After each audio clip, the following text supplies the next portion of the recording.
Students, इस video में मैं आप लोगों के लिए एक बहुत ही इम्पोर्टेंट कॉन्सेप्ट लेकर आया हूँ।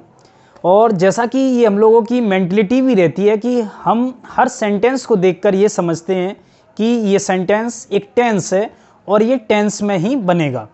तो स्टूडेंट्स, ऐसा बिल्कुल भी नहीं है। हर सेंटेंस टेंस नहीं होता है, इस बात को आप माइंड रखिए। जैसा कि कोई जो सेंटेंस है वो सिंपल सेंटेंस भी हो सकता है, वो सेंटेंस मॉडल से रिलेटेड भी हो सकता है, वो सेंटेंस इंपेरेटिव सेंटेंस भी हो सकता है और वो सेंटेंस पैसिव वॉइस का भी हो सकता है।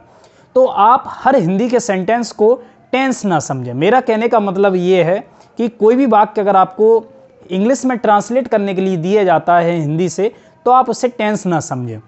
जैसा कि स्टूडेंट्स, मैंने आपको बताया था कि जिस वाक्य में क्रिया नहीं होती है, यानी सब्जेक्ट किसी काम को नहीं करता है, तो वो टेंस नहीं होता है, वो सिंपल सेंटेंस होता है।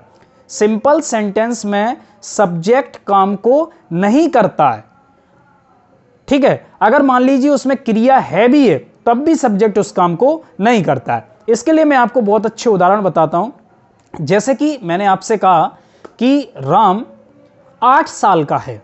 कौन 8 साल का है? राम। क्या राम कोई काम कर रहा है? नहीं कर रहा। मैंने आपसे कहा राम सोया हुआ है। कौन सोया हुआ है? राम। क्या राम कोई काम कर रहा है? नहीं। सोना एक वर्ब है, मैं इस बात को मानता हूं कि सोना एक वर्ब है, लेकिन राम किसी काम को नहीं कर रहा है। मैंने कहा पेन टेबल पर रखा हुआ है। कौन टेबल पर रखा हुआ है?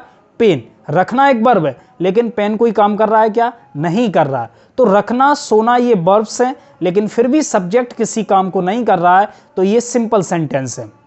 मैंने आपसे कहा हम दोनों अच्छे दोस्त हैं। कौन अच्छा दोस्त है? हम दोनों। क्या हम दोनों कोई काम कर रहे हैं? क्या नहीं कर रहे हैं। ये एक सिंपल सेंटेंस है। तो स्टूडेंट्स, आप इस कॉन्सेप्ट को बहुत अच्छे तरीके से समझिए कि हर सेंटेंस टेंस नहीं होता है। टेंस में सब्जेक्ट काम को करता है।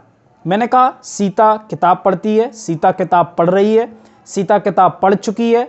सीता 2 बजे से किताब पढ़ रही है। तो यहाँ पर सब्जेक्ट अलग अलग टाइम में और अलग अलग एक्शंस को कर रहा है।